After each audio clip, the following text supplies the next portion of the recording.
when you get back. Okay. So we'll see. Well, let me see. What do I want to start with? I want to just, just introduce yourself. Oh, it's probably I'm fine. asking you who you are and Okay. who you're caring for. You ready? Okay.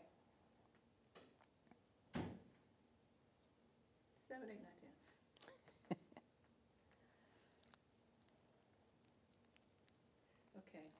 Well, welcome, Corey. I am so pleased to meet you today. Thank you. You too. You are the caregiver for Dad. Is that correct? Correct. Tell me about what you're doing and how did you come to be in this role of caregiver? Well, my mother had a stroke and passed away while my father was in the hospital, right before Christmas of 22. So since her stroke and him being in the hospital, he came home from the hospital, she was there, and here we are.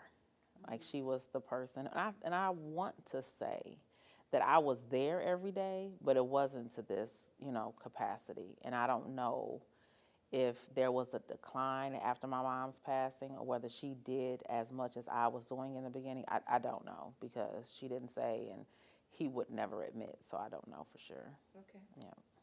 So in taking on this role, you had a life before that. You were already caring for your parents. You were also working. Tell me a little bit about what you do so I can then say, how did that change for you? Well, by education, I'm an engineer. And I worked in engineering for about a decade until I realized my personality doesn't fit well with the restrictions that they tried to impose upon me. And I started working in nonprofits after that, and started doing accounting work. So I was doing accounting work for a time. I worked in accounting for a restaurateur. And so that led me into, that sector of work. I did that until one of his restaurants closed and the other one couldn't support my salary. I started consulting for myself. I started a small business, service company, bookkeeping, accounting, consulting, HR, payroll kind of work. And then I started a catering company as well. Okay. So I was working for myself. I do have contracts here and there where I work 3-6 months for somebody. I have 2 accountants that I work for during tax season. Doing, like office stuff, trying to keep their office kind of working smoothly. But I just was busy all the time, but I was not this busy until then. You talked about as a new, I'm going to use the term new caregiver. If you could tell somebody some things you've learned or some lessons learned, and the audience was brand new caregivers, what kinds of things come to mind for you? I think a rapport is the most important thing. My parents and I were really close, and I'm really, really close to my dad. I'm his firstborn son, apparently. So we were always really, really close. I went 60 miles away to college, so I was always close to home. And so having a relationship with him has made it so much easier because I understand him. We're just alike in a lot of ways, which is a challenge sometimes. But having that relationship so you know when to back off, what questions to ask, how to advocate for them, because you know what areas that they may not speak up for themselves. Taking notes has been huge for me, I've noticed. I have my notepad with me today just in case, but I take notes on everything. So if I see a shift in pattern, I can kind of say when it started. I think being open is huge because it's our person, whether it's a family member or friend or even somebody that you kind of get close to because you're doing it as a job and not just for a family member, but not taking everything personally, but being open to suggestions, change, different ways of doing things because it ultimately will probably make it better for yourself. And asking questions was huge for me. Even though my dad doesn't answer questions, I still ask them, and I ask them of the professionals around him. Right. Well, you're also honoring him by asking questions, even though he may choose not to answer. And he may not be honest if he does answer, because I can look in his face and see if something's wrong. And I said, well, you feeling okay? Yep. Well, what's hurting? Well, my this is hurting, or my that is hurting. Well, I thought you were okay. So I think asking questions of him and also asking questions of people who can kind of help me best serve him has been really important for me. Okay. In conversation, I learned that you've built a care team. Tell me about your care team and how did you come about that? Because so many caregivers feel like they're absolutely alone. both my parents are from huge families. My mother is not from Michigan. She's from Alabama. So her family is not local at all. But my father is number 17 of 18. So there are a lot of us, a lot of us. And my family is more than willing to step in, to come over. But we have someone who is not really agreeable and doesn't want a lot of company or a lot of people in and out the house. So my cousin's ex-wife is someone familiar with him. She recently lost her mom not long before my mom passed, so she retired to take care of her mom. She was in a perfect position to kind of need a little extra money, but also need something to do with her time. So I knew that she was at least like capable of noticing change in someone who was older and was patient and kind and already had a relationship with us, of course. So that was helpful to have her. And my brother is will do as much as he will, but he is honest about what he's going to do. He will gladly say, oh, I'll stay there with Dad, but I won't be there till 3 in the morning. Oh, well, okay, we'll see what we can do about getting somebody here in the meantime. But he does what he says he's going to do, and my dad would not starve or be hurt without them calling me or saying something. So those are the people I depend upon the most. But my dad has a younger sister that still drives and is able, and she'll come over and visit. I have like 60 first cousins locally, so they'll come over if I need to. One thing that I did to make it so much easier for myself is change the doors on the outside of the house. I got a different outside door so we can lock it from the inside. They would need a key to get in from the outside, but nobody has a key but me. Okay. I have an electronic lock on the inside, so everybody will have a code. I put a lockbox on the very back of the house, so if something happens and we're in the house or I mistakenly lock the outside, they can get in, to get in. But everybody has a code to get in the front door, so I don't have to worry about keys being lost, anybody coming in that I don't, grant access to. So it makes it much easier too. You sound wonderful, just so Thank you. thoughtful. And now that I know you're an engineer by training, that's part of that engineering experience showing through. Yeah. But I like it to be easy. I like it to be clear. I like it to be easy. I like understanding because I'm a very strong personality. So we have an understanding up front, then it seems to work better for everybody. Well, many caregivers don't take care of themselves. Oftentimes they're stressed. They may also get sick. How are you doing in that arena? I get sick every year in January for my birthday. Every year I get sick. I have not gotten sick since my mom went to the hospital. And I attribute that to being serious about exercise. I exercise every day except Sunday. I don't exercise on Sunday, but I exercise often. And I have somebody who holds me accountable. So if I have multiple different partners that I walk with or go to the gym with, when somebody falls off, somebody else is kind of picking up in their place, and that helps a lot. It's been more beneficial for the way I feel, and it kind of motivates me to do something every day. And I like a vacation. I need sun to make me feel good, and I just plan it, and I'm going to go. Every month I am going somewhere, even if it's for 24 hours, I'm out of here.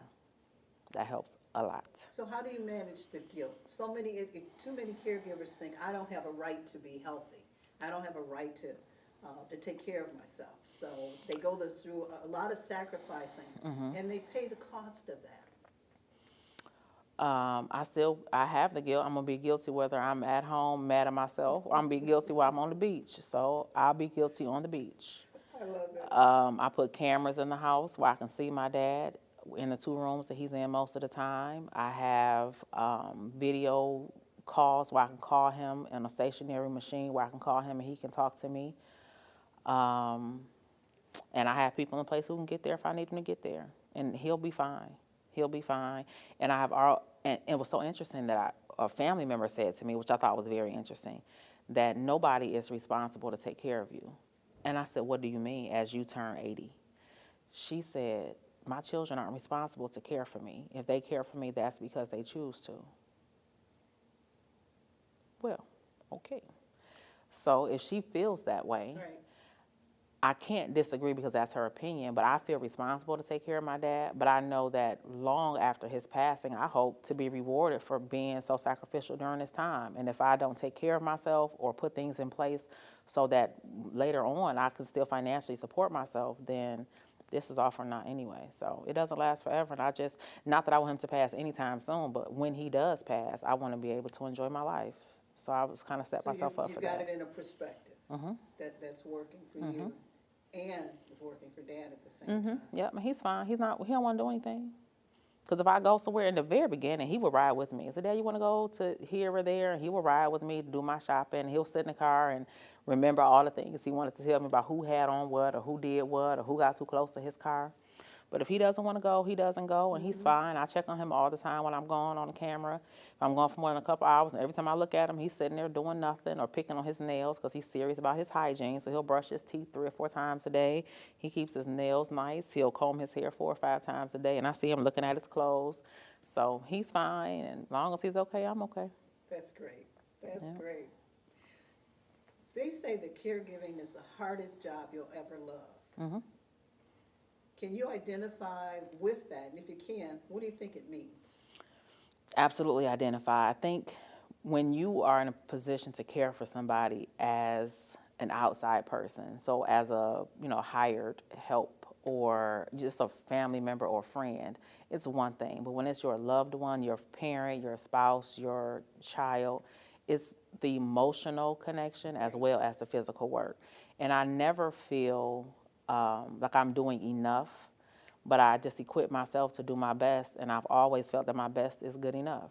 And I think I'm going to be the best, the smartest, the wisest in the room, and I'm just going to apply that to this, and we're going to get through it.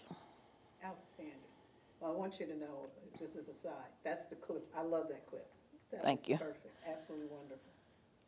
Any other things that you would think about that you would want to share, or thoughts in general about caregiving that you've come to in your time that you want to share with anyone else? I think being kind to yourself is important because it's overwhelming to watch my dad age, because he really is Superman, and to watch him age and age really being his kryptonite. It's been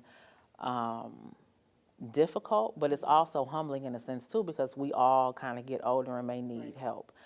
But I think being kind to him forces me to be kind to myself, because I put myself in his shoes and kind of laugh sometimes as I watch him be determined to do things, and he'll snatch things from me so he can do it himself. So I think just being kind to myself, being understanding, and starting over again in the morning, because we have rough days, we have many rough nights, and we get up in the morning, he'll pretend like it didn't happen, or maybe doesn't even remember that it happened, and I have to, kind of reset and try it again too. So that feels like a life lesson. Just start over again in the morning. A lot of things may not get accomplished the day before, they may have, but we have a new opportunity every day. To do it again. To do it again. Yep. Let me see if there's some other thoughts that you shared with me. You said something about the importance of asking questions as the caregiver. What is that about? Is that of the loved one? Is that of the doctors? Everybody. So I'll ask my dad, how he's feeling, what can I do for him, if he likes something, even if I buy him something different to wear, if he likes it. And I bought him some he is always cold. This new cold person, I don't know, but he's always cold. And I'm sweating while he's covered up in a blanket. So I asked him if he likes something. If he likes something, I bought him 15 of the same shirts, 5 blue, 5 gray, and 5 black. He loves those shirts. So asking him what he likes, his arms are long, so they fit him well. Asking him how he feels about different things, how his body feels. Showing him his, the mirror so he can see himself, to see if he wants me to cut his hair or trim his beard. He'll look at himself and say, "I'm getting old, ain't I?" So asking him questions, asking questions of other caregivers, because they may have information that I don't have. They may have techniques that I haven't considered or been aware of. Asking the medical professionals, and not just about his health, but about different things that I can do to make it easier for him, or about different medications has been hugely important. And because he's been in the hospital back to back to back over the last couple months, they prescribe different medications that he wasn't prescribed by his primary care physician. So asking questions of the people who prescribe it, in addition to his primary care physician, and now I've also signed him up for another a palliative care at home program through a separate provider through his insurance company. So I have another set of professionals to ask, because I just don't believe what people say. Like, I don't know why all of a sudden these things come in play. I had a doctor tell me just last week that they wanted to reduce one of his medications because he kept falling. But he's not falling. Oh, well, you know, they reduce it, you know, when you turn 80. He wasn't prescribed his medication until 78. So why prescribe it at 78 in this dose, and then 2 years later you reduced it by half? And you mentioned it, but his primary care team has not mentioned it. So I ask questions, and I push back and push back and push back, and I read well. And so I'm going to look it up, and I'm going to find something in a medical journal that's going to tell me right or wrong, and I'm going to ask everybody I can before I let them prescribe anything, change anything. They had him on a cardiac diet, but his sodium is low. So why is he on a low sodium diet if his sodium is low? I feed him well. He doesn't need a cardiac diet. He can have a regular diet, and he likes it. And he's 82. He can do what he wants at 82. So being realistic helps too. That's great. Yeah. Well, you've given me such insight into who you are and the strength of your personality, and as well as the love you have for your father. Big time. And that's quite apparent. That's my baby. That's great. Anything else? I mean, I think I have a really good piece that some wonderful clips that I can use. Great. For this work. We're done, Farman. So on another subject, I select every quarter a caregiver of the month. Okay. And I want you to be my caregiver of the month.